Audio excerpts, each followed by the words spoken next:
told you that there is a secret government agency that gets in their car and looks for ugly houses every single day? They get in their car at 9 o'clock with their cup of coffee, they drive around and look for ugly looking houses. When they find an ugly house, they literally put it on their magic secret government list, and then they have this massive list of ugly, distressed real estate that they update every single day. And what if that secret, I know I'm a conspiracy theorist, government agency works in every county? So where you live right now, and in every county in the United States, there is this secret government agency that does it. And to put the cherry on top, when the government agency finds an ugly house, they say, you're too poor to keep up with your property. Well, I'm going to fine you money and possibly put a lien on your house, $50 a day, until you fix the property. And guess what? If you don't get it fixed in, months and you got to sell it, it's going to be $5,000, $7,000 of code violations that you are owed. See the hint there?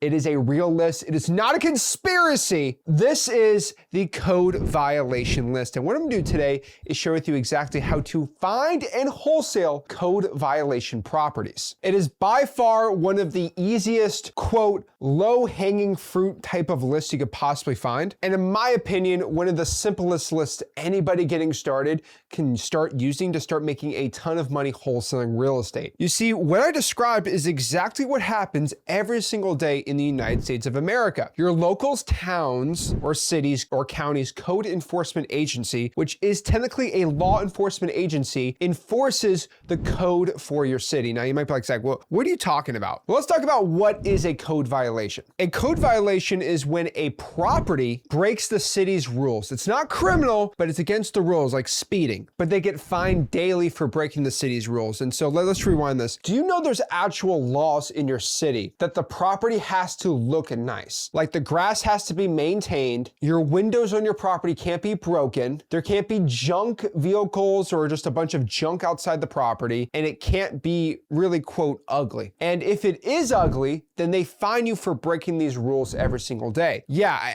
it's actually crazy that the government actually has rules. Every city has their own rule that a property can't be ugly. And so what code enforcement does, and between you and me, I think it's just kind of a cash grab, but they go out here and they drive around looking for these violations, and they start charging people for not having the property beautiful. So some common code violations are going to be the grass is too tall, which is basically they're not cutting the grass. There's mold or mildew on the property. There's some structural damage, junk vehicles, like I said, or the property is in a, quote, bad state of repair or an environmental hazard. I don't know how much experience in wholesaling real estate you have, but those are ding, ding, ding, ding, ding, red flags and massive signals that this is distressed real estate and motivated sellers. So these are really good wholesaling real estate deals. And the truth is every 2, 3, even 500 of these lists of these type of code violations equals one massive, beautiful wholesaling real estate deal. I feel like a salesman, like I'm selling you on code violations, but wait, there's more. This list is also 100% free. You literally get straight from the government completely for free, and they're getting fined, and they can owe thousands of dollars, and you can help the seller out. So for example, I have a lot of these code violation properties where somebody passed away, right? And let's say the daughter inheriting the property, and she's been grieving for 2 to 3 months, and she just been having a tough time with it. And honestly, like, I get it. But during all this, she wasn't thinking about her mom's house, right? She lives in Illinois, the property's in Florida. A common example is she'll rack up $5,000 or $6,000 of code enforcement fees for her code violation because she was not maintaining the grass. Technically, she's not the owner. It still has to go through a probate in Florida. The person that owned it passed away. Technically, she has to do a probate. She's going to be, the heir to the property. Code enforcement doesn't care. They're just going to fine her $6,000. And as much as I absolutely love the government taking thousands of dollars from people who are grieving their family, code enforcement's going to say at the end, well, pay up. And if you don't pay up, you're not going to be able to close on your property. And, it's pretty much taking people for their money. I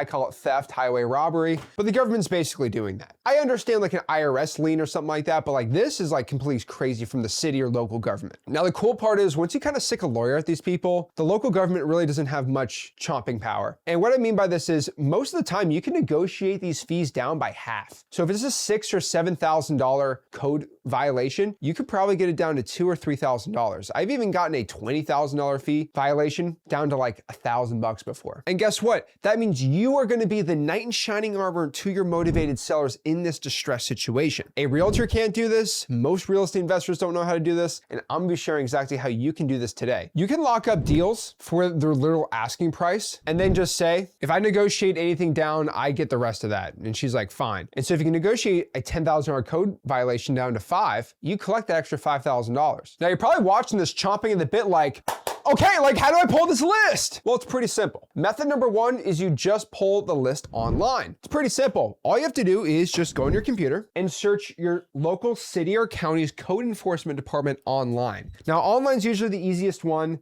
Some areas are going to be a lot easier than others. So for example, if I go here and search Orange County code violations, they literally have an actual spreadsheet where you can pull this data right here. Like I can literally click this and it downloads all the code violations in my city or county right here. But all these addresses have zoning, junk cars, lot cleaning, so that's going to be tall grass, and all of these properties have all these violations, assigned, enforcement violations, kind of crazy right here. So all you want to do is make sure these are active code violations, but all the active ones pop up right here, and you could literally make a ton of money off of these. Like for example, this is a lot cleaning right here on this property. I can literally paste it right here, and obviously they're blurring the address, but there's a situation going on in this property. That's going to be a good deal. So you just copy the address and look up the owner, really just start marketing to them. Now there's a couple issues right here. So what do you do when you get a list like this? Well, obviously you can go to a website like truepeoplesearch.com. So if I take this property right here and I throw it on like truepeoplesearch.com on the address right here, it should pop up pretty easy. And you can pop up the seller's information right here. But what if you want to pull like thousands of these at a time and get it skip traced? Well, that's why you should just go to xleads.com. As of this recording, I don't know if it's going to happen permanently. You can get 1,000 free skip traces on Xleads. And Xleads is currently the only wholesaling real estate software that will let you actually skip trace properties just only off the street address. So for example here, if you go to Xleads right here, let's format this really quick. So let's get rid of all this stuff and download this as a CSV. I could literally go to leads right here, import your list, choose your file, import it right here, press next. It has the street addresses right here. And what you're gonna do is use one default location and then just put Orange County, Florida. And it's gonna look for all the properties in Orange County, and right there, it's gonna import it. Now, what I probably would recommend you do here is you actually throw this into ChatGPT, which we're actually gonna show you the difference here. But I'm gonna take this list right here, throw it into ChatGPT and show you the difference, where I'm gonna say, organize this list of only addresses so it's ready to be imported into Xleads for skip tracing. Make sure it's in the right format, USPS. And so I'll show you right here. If you import this list right here, it's 5,000 rows right here. So it looks like it wasn't organized right. So we're going to through ChatGPT to clean up the file. So we're going to standardize the addresses, clean it up a little more, download the file here. And because it's it only does 5,000 at a time, we're going to say, break this up into 1,000 each, because Xleads only takes 1,000. So we're just going to organize the data here. And if you do the USPS, you're actually going to have a way better chance of getting it imported. See, there we go. So let's just click one of these right here. Let it download. Perfect. Import that into Xleads right here. Beautiful. Press next. Press address. Orange County. Perfect. Import it. And those 1,000 properties should match pretty easy. And boom, they pop up right here. You just export it, get the phone numbers, start calling. So you also might get the code violations in another end. So right here, I'm looking up the Clark County, Ohio code enforcement. So you got to remember that there's specific types of code enforcements. So there's obviously Springfield, Ohio has the city of Springfield, and there's a Clark County, Ohio code enforcement. So usually there's a county code enforcement and or a city code enforcement. For example, there is a Miami-Dade code enforcement and a city of Miami code enforcement. They're different agencies. So right here, they don't give you an easy list to go look this property up, all the property information up. Now you can see code compliance right here, vacant, unsecured structures, unlawful yard, weeds, overgrowth, rich vegetation, trees, graffiti, zoning violations. So what you have to do here is actually email them right here, the code code compliance manager or the officers for the list of all active code violations in the past 30 days for private research purposes, or call them up right here and get their information to go get this property list. Now, they might say, well, we don't want to give it to you. Say, unfortunately, I am a private tax-paying citizen and I'm doing independent private research. I am privy to this information. You might even have to file what we call a FOIA request or a Freedom of Information Act request, which they might charge you a little bit of money to go compile this information, but I'm telling you, this is absolute golden list, better than any list you're going to pull from a service or software. Then what we're going to do is you're going to take all that information and get it skip traced through either True People Search, cyber background checks for free,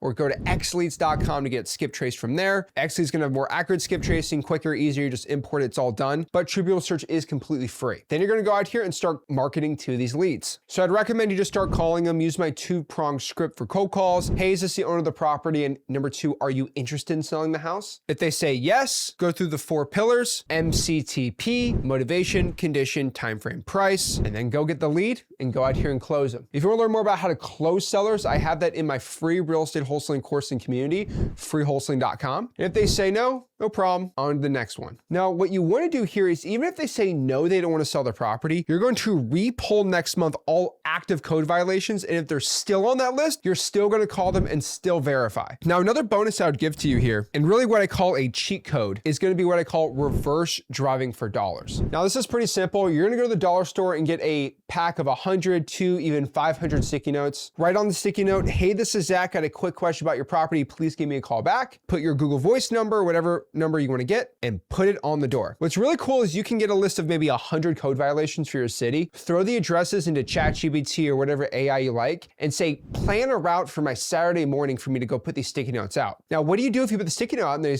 come out and say, why do you put a note on my door? Hey, my name is Zach. I'm actually looking to buy properties in the area for cash. Are you interested in selling it? Why? Is it because I have a code violation? No, I'm just looking to buy properties in the area. Now, if they call you, pretty much the same thing. You put a sticky note on my door? Hey, yeah, it might have been me. I don't know. It might have been my partner, Rick, but we are looking to buy properties in the area. Are you interested in selling your property for cash? Have a nice conversation. Now, where you really become valuable here is negotiating the fines down. So right when you lock up the contract and title comes back to how much the violation is, you can call code enforcement up and say, I'm actually actively going to buy this property and beautify it with my partner, but we can't do this violation amount and we need to close on the property. How do we waive this violation? And you just say waive, pretend like you just want to get rid of it, and they will negotiate back and forth and you can find a good middle ground here. And make sure, please, please, please, to use our actual contract we have inside of freewholesaling.com. So I've talked about freewholesaling.com a lot today. It's my free wholesaling course and community. But in our contract, we already have in the language that if we renegotiate any debt or encumbrances on the property, that actually goes to us net and doesn't go